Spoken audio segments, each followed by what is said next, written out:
Dear students, I welcome you all. Now we shall see this problem. The problem is a particle executes SHM with time period t and amplitude a. The maximum possible average velocity in time t by 4 is. कोई particle है जो SHM कर रहा है, उसका time period t है, amplitude a है, हमें उसकी मैक्सिमम पॉसिबल एवरेज वेलोसिटी बतानी है। इस पूरे टाइम पीरियड t में कोई ऐसा ड्यूरेशन सेलेक्ट कर t/4 जिसके अंदर मैक्सिमम पॉसिबल हो सकती हो एवरेज वेलोसिटी।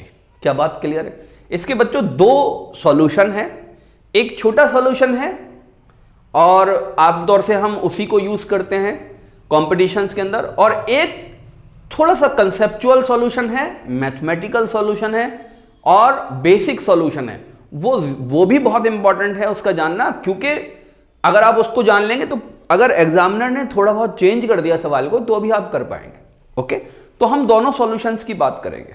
ओके, तो पार्टिकल एसएचएम कर रहा है तो हम क्या करते हैं, पहले उसकी पाथ बना लेते हैं। सपोज करिए ये उसकी पाथ है। ओके, ये उसकी पॉजिटिव एक्सट्रीम है, ये उसकी नेगेटिव एक्सट्रीम है। तो ये बेसिकली क्या चीज है, इसको प्लस ए बोल दूं, इसको माइनस ए बोल दूं, तो बीच में मुझे क्या मिलेगा बच्चों, बीच में मुझे मीन पोजीशन मिलेगी। राइट, क्या बात क्लियर है बच्चों?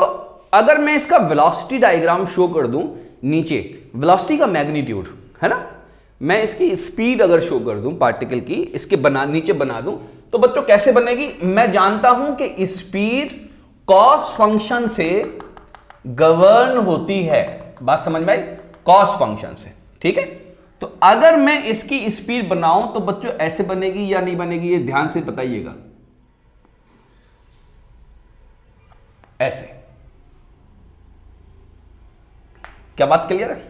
ओके, जब पार्टिकल यहां से इधर की तरफ ट्रेवल करता है तो एक t/4 हो जाता है और पार्टिकल की वेलोसिटी जो कि मैक्सिमम पर थी वहां से कम होने लगती है। क्या बात समझ में आती है? और इधर जब पार्टिकल की वेलोसिटी, इधर पार्टिकल चल देता है तो टाइम पीरियड t/4 हो जाता है, पार्टिकल की वेलोसिटी 0 हो जाती है। क्या बात क्लियर है? पार्टिकल वापस पीछे की तरफ चलता है और मीन पोजीशन पर आता है तो एक t/4 और कंप्लीट हो जाता है, पार्टिकल की वेलोसिटी बढ़ना शुरू हो जाती है और वापस मैक्सिमम में पहुंच जाती है। नेगेटिव डायरेक्शन में पहुंचती है नो डाउट, लेकिन बढ़ती तो है ना। पार्टिकल नेगेटिव एक्सट्रीम पर पहुंचता है और एक t/4 और कंप्लीट कर लेता है और यहां पर वेलोसिटी वापस 0 हो जाती है। तो ये t/4 और कंप्लीट हुआ तो 3 t/4 हो गए, पार्टिकल वापस मीन पोजीशन पर आता है और ये t/4, तो पार्टिकल वापस यहां पर आ गया t/4। तो पूरा एक टाइम पीरियड t कवर हो गया, t/4 4 बार हो गए। क्या इन t/4 में से वो कोई टाइम ड्यूरेशन है जब एवरेज वेलोसिटी हमको मैक्सिमम मिलती है? नहीं, आंसर है नहीं। बात समझ में आई? वो कब मिलेगा? वो बेसिकली ये जो कर्व है वेलोसिटी का, एवरेज वेलोसिटी का, ये जो कर्व है इंस्टेंटेनियस वेलोसिटी का, इसका एरिया जिस ड्यूरेशन में सबसे ज्यादा मिलता है वो बेसिकली क्या होगा, वो possible maximum possible average velocity देगा। वो कौन सा एरिया मिलेगा, ध्यान से समझिएगा, ना इधर का ना इधर का, बल्कि इधर बीच में t/8। ये कौन सा है बच्चों? t/8 ड्यूरेशन, मीन पोजीशन से राइट हैंड साइड पे और मीन पोजीशन से लेफ्ट हैंड साइड पे, ये भी कितना, t/8, ये वाला। तो ये जो आपका बेसिकली ड्यूरेशन है, इसके अंदर सबसे ज्यादा एरिया आता है वेलोसिटी का। क्या बात समझ में आती है आपके? तो ये वो ड्यूरेशन है जो सबसे ज्यादा मैक्सिमम हमको एवरेज वेलोसिटी देगा, क्योंकि इस कर्व की मैक्सिमम हाइट यहीं पर आएगी। क्या बात समझ में आती है आप लोगों के? ओके, तो यहां पर a की वैल्यू कितनी होती है बच्चों? इस इंस्टेंट पर a की वैल्यू होती है -a/√2 इस इंस्टेंट पर, और इस इंस्टेंट पर a की वैल्यू, डिस्प्लेसमेंट की वैल्यू कितनी होती है? a/√2 प्लस वाला। क्या मेरी बात समझ में आती है? और टाइम होता है, और एंगल कितना होता है यहां पर? एंगल कितना होगा बच्चों? एंगल होगा -π/4 और यहां पर एंगल कितना होगा? +π/4। मैंने आपको इन पोजीशंस की सारी चीजें बता दी हैं। अब बहुत आसान है इसको समझना, इतना लंबा सॉल्यूशन है नहीं, समझाने में लंबा लगता है। बात समझ में आई? लंबा सॉल्यूशन नहीं है, समझाने में लंबा लगता है, कंसेप्ट आपका क्लियर हो गया, आप धड़ से करोगे सवाल। तो अभी हम बेसिक मेथड अप्लाई करते हैं। तो इस कर्व की एवरेज हाइट ही बेसिकली एवरेज वेलोसिटी होगी, एवरेज हाइट। तो एवरेज हाइट कैसे निकालते हैं मैथमेटिक्स के अंदर, ध्यान से समझिएगा। तो मुझको निकालनी है वी एवरेज। वी एवरेज कैसे निकलेगी बच्चों?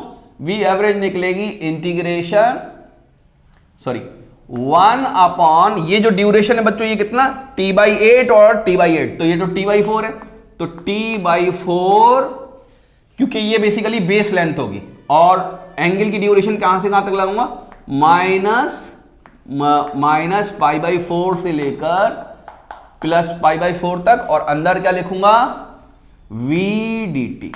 क्या बात समझ में आती है? ठीक है, ये कितना हो जाएगा बच्चों, जरा ध्यान से देखिएगा।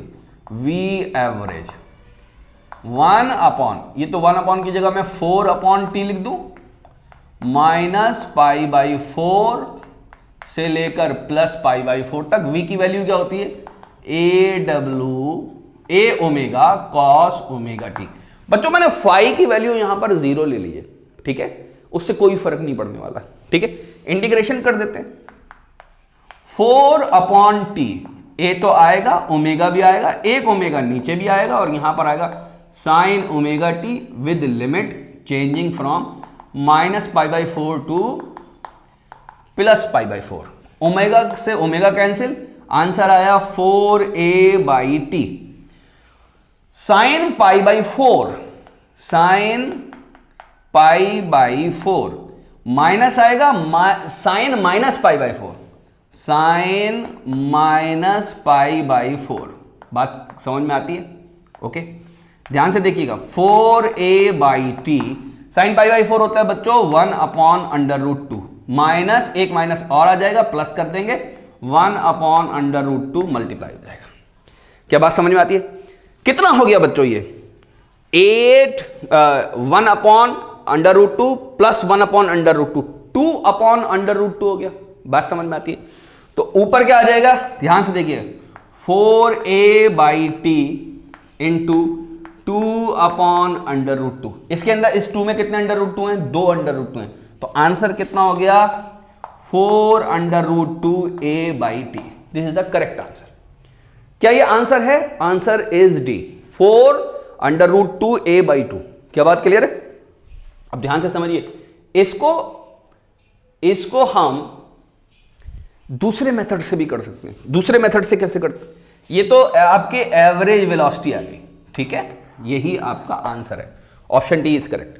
दूसरा तरीका क्या हो सकता है, यहां से यहां तक का डिस्प्लेसमेंट कितना है, यहां से यहां तक का डिस्प्लेसमेंट, यहां से यहां तक का जो डिस्प्लेसमेंट है बच्चों वो किसके बराबर है, ध्यान से देखिए, माइनस a/√2 से लेकर प्लस a/√2 तक है। तो डिस्प्लेसमेंट कितना है, displacement is equal to a/√2 minus a/√2। This is the displacement and it is equal to 2a/√2 and it is equal to √2a। क्या बात क्लियर है? और यहां से यहां तक का टाइम कितना है, यहां से यहां तक का t/8 और t/8, यानी t/4 is the time period. Okay, तो टाइम कितना है, time is equal to t/4। तो डिस्प्लेसमेंट को टाइम से डिवाइड कर देंगे तो एवरेज वेलोसिटी ऐसे भी आ जाएगी। तो v एवरेज किसके बराबर हो जाएगी, √2a अपॉन t, और ये 4 ऊपर पहुंच जाएगा। आंसर क्या आ जाएगा, 4 √2a/t। क्या वही आंसर आया है? तो ये दो मेथड है, ये बेसिक मेथड है, ये आपके ट्रिक वाला मेथड है, जल्दी सॉल्व हो जाएगा। दोनों मैंने आपको बता दिए, नोट कर लीजिए, बहुत इंपॉर्टेंट क्वेश्चन है।